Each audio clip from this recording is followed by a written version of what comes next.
What is going on, all you Pokemon collecting maniacs out there? This is Ryan, the PikaPikaPaPa, and have you ever started off down a certain path and you were so certain that you were going to end up at a certain point on the other side? Like you knew that, hey, I'm going to go down this journey, but the journey is really for nothing because I know where I'm going to end up anyways. And that's what I did when I started this journey down Pokemon 151 because, you know, we're hitting the 6-month mark and I thought, hey, listen, I'm going to do this video and I'm going to show everybody why 151 is different, why it is categorically different than every other set we have seen in, you know, recent memory, and 151 is destined for greatness beyond all others, yada, yada, yada, yada, yada. Now, let me say this. I do think 151 is very different from all of the sets we've seen in recent memory. I do think 151 is destined for greatness. However, it is not so dissimilar from some of the other sets that we have seen here when you look at it from a price performance perspective. And believe it or not, we're going to be looking at 151 versus Crown Zenith. Now, who remembers when Crown Zenith was coming out, right? Crown Zenith was all of the hype. It was all of the rage, right?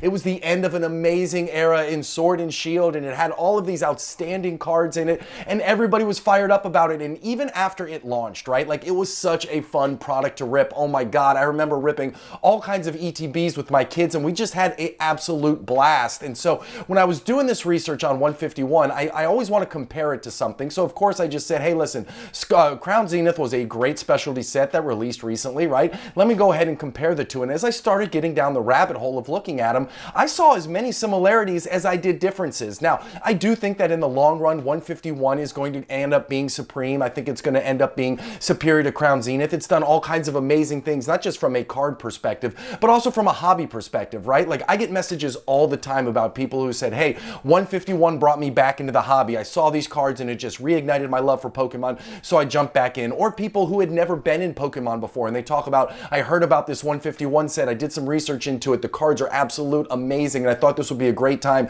to get myself and my family into Pokemon. So 151, not only does it have some amazing cards, some amazing long-term price potential, but I also think it has done a lot for the hobby as a whole. But as we're going to learn, there are some things that are more similar than we think and compared to other awesome specialty sets like Crown Zenith. Now, I do all kinds of fun comparisons and data analysis like this all the time on the channel, so if that's your cup of tea, hit that subscribe button. If you have questions or comments, drop them down below, and as always, if you like what you see, give us a big old thumbs up. We got a small YouTube channel here, and those three things go a long way in helping us out, and I really appreciate it. So when we talk about some things that were more similar than I thought, so I started looking at just regular ETBs because I thought, let's take the Pokemon Center ETBs out of it and let's just see where Crown Zenith regular ETB prices were at the 6-month mark. Well, guess what? After 6 months, those Crown Zenith regular ETBs were selling for $62, right? And then Pokemon 151 is selling for about $53 at the 6-month mark. Now, Crown Zenith, we all anticipated it, right? There was a big restock of Crown Zenith products for the holiday season, so we saw the Crown Zenith ETB prices drop back down. Now, guess what? Hey, who knows what's going to happen for the rest of this year? Who knows what's going to happen to supply? And I don't think demand's going anywhere, but who knows what's going to happen to supply for 151 ETBs? They certainly are not hard to find right now, and it would not be surprised if this retains some momentum. Pokemon Company is really, really good at getting products that people want in their hands because that's how they freaking make money, right? So I wouldn't be surprised if 151 remains hot. Maybe we see some products dripped in throughout the rest of the year and maybe all the way into the holiday season. That would be a really, really long pull. That'd be a really, really long launch period even for Pokemon, but I wouldn't put it past them if these products still remain super, super hot out there. Now, again, 151, when we talk about the Pokemon Center exclusive ETB, guess what? At the 6-month mark, it was at $92. It's sitting at $92 right now, and that's nothing to shake a fist at. Remember, like, talk about an arbitrage, right? You could pre-order these on the Pokemon Center, and literally the day they came out, they were sold out. They've been a couple that have dropped back in, but they immediately sell out again. But no matter what, if you had bought these in a pre-order, guess what? They're now $92 a piece, and these are a high demand item, so there's an instant value right there. And as exciting as that is, guess what?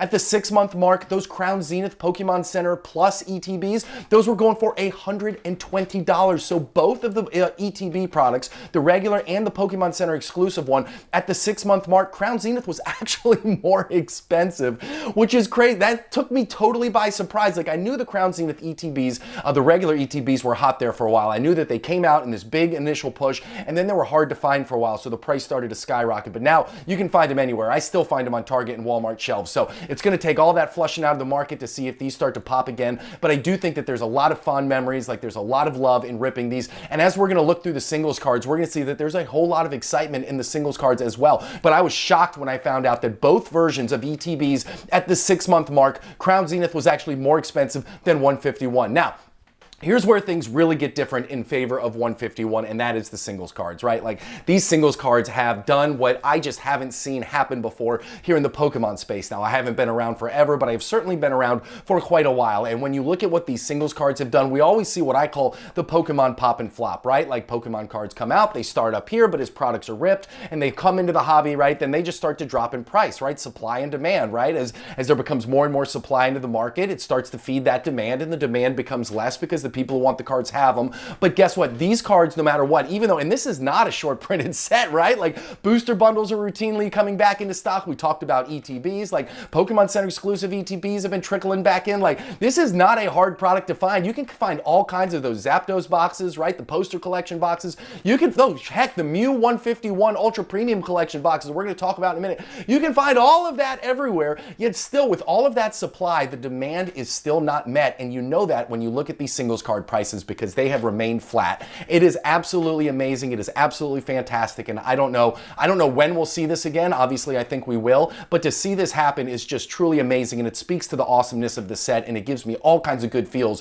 when I think about the long-term price appreciation value for this set. Now, when we look at these top 4 cards right here, their total value is $240. And that's an important thing to remember, because I'm going to be looking at Crown Zenith here on the very next slide and talk about some of the awesome singles cards that they have and why I think that's a pretty cool comparison. Now, remember, when Crown Zenith first came out, their chase cards were way more expensive, right? We only had that Charizard on the last slide that was up over the $100 mark, but we had, I think, all 3 of these gold secret cards were up over the $100 mark, and even that Mewtwo started off really, really high. But as you can see, it has followed the traditional Pokemon pop and flop that we see. We see that they start off high, and then they start working their way back down. But you know what's really interesting? Even after a full, it's 13 months now, going on 14 months that this has been out, when you combine the value of the top 4 cards here, guess what? It's only $29 less than the combined value of those 4 cards from 151. The 4 big chase cards from 151, I don't know, came in at what, $240, right? And the 4 chase cards here, when you add up their value, comes in at $211. And this is after 13 months of flopping, right? This is after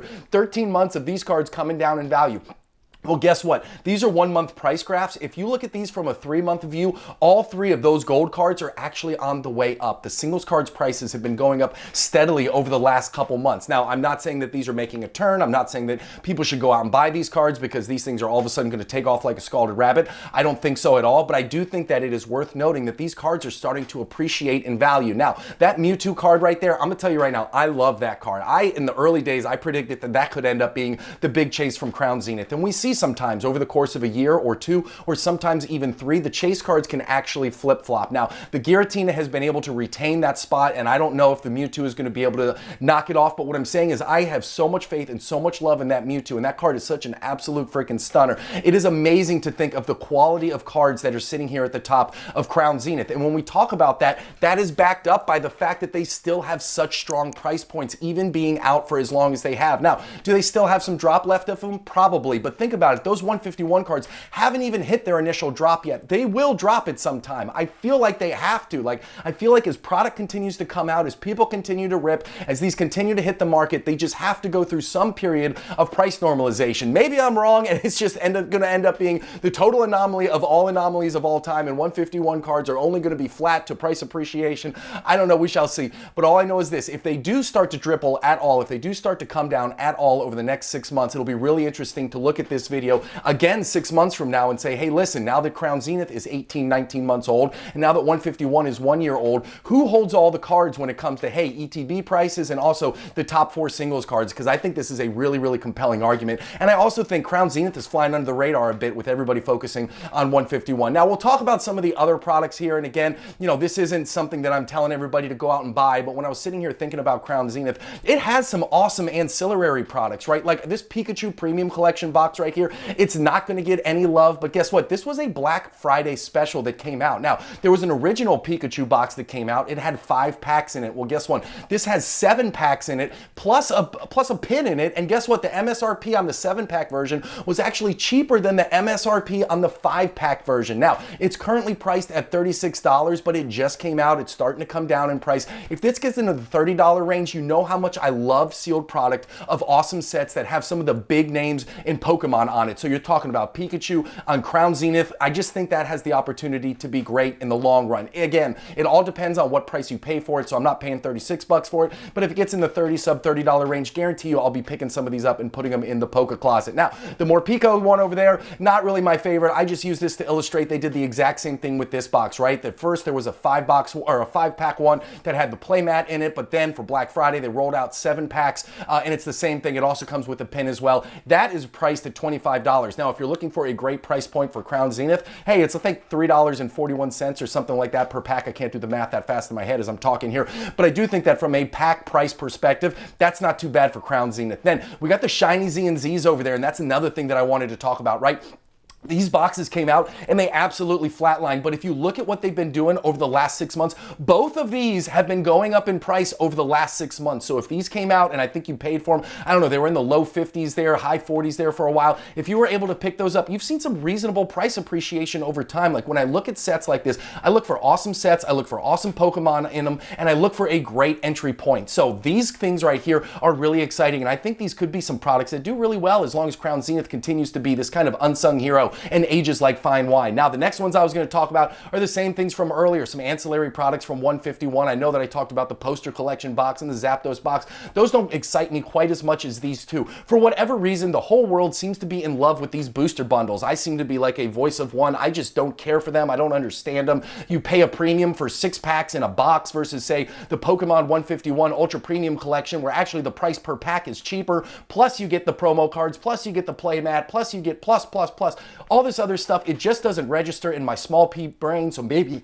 somebody can explain to me down below why the booster bundles are the premium buy, but I don't know, I just don't get it. But either way, it seems like the market really loves these booster bundles, and it seems like there's going to be big upside there. And these 151 Ultra Premium Collection boxes, again, these are in the $100 range in a price per pack perspective from some absolute epic packs that I think have a great long-term price appreciation. I think it is really hard to sleep on those right now. Now, I will say this, listen, I have said it before and I will say it again, I think 151 is different. I think 151 is special. I think 151 is going to do very, very well in the long run. So this was not to say that that isn't going to happen. All I'm saying here is when we think about how different it is, it does have a lot of similarities to other really awesome specialty sets. And I think Crown Zenith is the one that in my mind came from this video, and I'm like, hey, listen, I didn't realize how awesome that set was and how great some of it is performing. Now, the ETBs, we're going to have to wait to see if everything flushes out of the market. Maybe this was the final big push for Crown Zenith, but again, it'll all come down to supply because we know that the demand is there, but I'm really excited to see how both these sets flush out over the next couple years. So hey, listen, as we always say at the end, if you enjoyed the content, we do stuff like this all the time. Hit that subscribe button. Questions or comments, drop them down below. And as always, if you like what you see, give us a big old thumbs up. I can't possibly thank you enough for watching. I appreciate it more than you know. I hope you have an epic one, and I'll talk to you soon. Thanks, everybody. Bye.